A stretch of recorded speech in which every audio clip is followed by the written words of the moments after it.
அதுக்கு பிறகு அவங்கவுங்க தனிப்பட்ட வினாக்களை கேட்டுக்கோங்க. ஓம் அகஸ்திய திருவடிகள் போற்றி, சிவமகா வாழைசித்த திருவடிகள் போற்றி. ஐயா, இன்றைக்கி குருநாதர் விபூதி அபிஷேகம் பண்ணுற நேரத்தில் என்ன சலனத்தினால உக்காந்துருந்தீங்கய்யா, ஒரே சலனமாக இருந்ததுங்கய்யா. கவனம் செலுத்த முடியல. சிவலிங்கத்தை பார்த்து என் நம்பிக்கை அப்படிங்கிற எண்ணம் மட்டும் உருவாச்சு. லிங்கத்தில் உடனே கண், மூக்கு, வாய் ஒரு முகமாக உருவாகி உங்கள் பக்கம் திரும்பிச்சிங்கய்யா. அப்படியே எண்ணங்கள் அப்படியே ஒடுங்கிருச்சிங்க. அதுக்கப்புறம் சுழிமுனையில் நீங்கள் லிங்கத்துக்கு ஜோதி காட்டிக்கிட்டு இருக்கும்போது எனக்கு அப்படியே லைவாகவே இருந்ததுங்கய்யா. அப்படியே நீங்கள் டேர்ன் பண்ணி எங்கள் பக்கம் திரும்பி காட்டும்போது அதே ஒரு தேஜஸோடு அவங்களையும் பார்த்தீங்கய்யா. ரொம்ப நன்றிங்கய்யா. இன்புற்று வாழ்க. அதாவது மனசை ஒரு கண்ட்ரோல் இல்லாமல் இருக்கையில், சலனத்தோடு இருக்கையில் சிவலிங்கத்தில் வந்து பைய கண், மூக்கு, வாய் எல்லாம் சொல்லி சித்தனோட திருவுருவத்தை பார்த்தீங்களா? இல்லை, மனதுக்குள்ள என்னோட நம்பிக்கைன்னு ஒரு கேள்வி கேட்டேங்கய்யா. அது உடனே அந்த கண், மூக்கு, வாய் எல்லாம் வந்து உங்கள் பக்கம் முகமாக திரும்பி இருந்ததுங்கய்யா. லிங்கம் என் பக்கம் பார்த்து திரும்பி லிங்கத்தில் இருந்து சரி, ரைட்டு.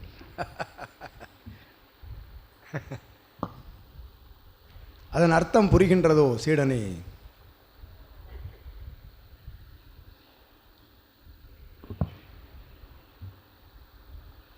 உயர்வான சபையை உறைவாய் ஏற்று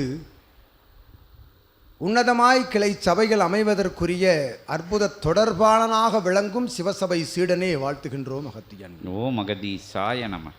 உயர்வான பணியாற்றி இருக்கின்றாய், உன்னதமான பணியாற்றி இருக்கின்றாய், தொய்வில்லாத பணியாற்றி இருக்கின்றாய், தொடர்ந்து பணியாற்றி கொண்டிருக்கின்றாய். இருந்தும் சலனம் ஏன் என்று வினவுகின்றோம் அகத்தியன்.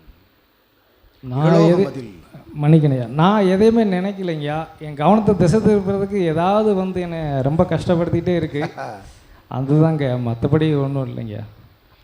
அகத்தியனிடம் கவனமாக இரு, சிவமகா வாழை சித்தன் கவனத்திற்குள் இரு என்று உனக்கு உணர்த்திய சூட்சமம்தான் அத்திருவடிவம் இறை சித்தன் முகத்தை பார்த்து திரும்பிய நிலை என்று அகத்தியன் உரைக்கின்றோம். ஓம் அகதீசாய நமக. நம்பிக்கை நிலையோடு ஒன்றை காண்கின்ற பொழுது அது நேராக அதன் பலன் உன்னை வந்தடைகின்றது. சலன நிலையோடு காண்கின்ற பொழுது அப்பலன் எங்கிருந்து கிடைக்கும் என்பதை சூட்சமமாய் உனக்கு உணர்த்தி இருக்கின்றார்கள் என்ற அகத்தின் உரை. இறையிடமிருந்து பெறாத ஒரு சூட்சமத்தை, அனுக்கிரகத்தை கூட ஆசானின் மூலமாக பெறலாம் என்பது உணர்த்தப்பட்ட நிலை என்ற அகத்தியன் உரை. அவன் திருவுருவத்தை கண்டுகொள், அவன் முகத்தை கண்டுகொள், சலனம் விலகும் என்ற சூட்சமத்தை ஆசியாக, காட்சியாக, சாட்சியாக பெற்றாய் என்ற அகத்தியன் உரை. அற்புதமாய் சுழுமுனை ஜோதி அது.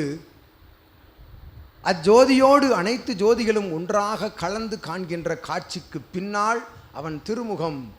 அத்தகைய பொலிவு நிலையோடு கண்ட நிலையில் உன் சலன நிலைகள் அகற்றப்பட்டு விட்டன என்று அகத்தியன் உரைக்கின்றான். அக்கணம் அகற்றப்பட்டு விட்டன. அதன் தொடர்ச்சியாக, தொடர்நிலையாக அவ்வாற்றலோடு சென்று இகலோக நிலைகளில் பணியாற்று என்ற அகத்தியன் நல்லாசி வழங்கு.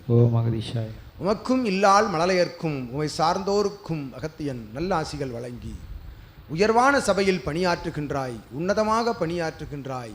எவருக்கும் கிடைத்திடாத பூவுலகில் யாருக்கும் கிட்டிடாத அற்புதமான இறை சபை ஆசானுக்குள் நூலுக்குள் அகத்தியன் இருந்து ஆசி கூறுகின்ற அற்புதமான நிலைதனை பெற்றிருக்கின்ற நீ சலனமில்லாமல் பயணப்படு என்று அகத்தியன் நல்ல ஆசிகள் வழங்கி. ஓம் அகதீசாய நமக. நன்றிங்க. அகத்தியமே ஜெயம், ஆனந்தமே அகத்தியம்.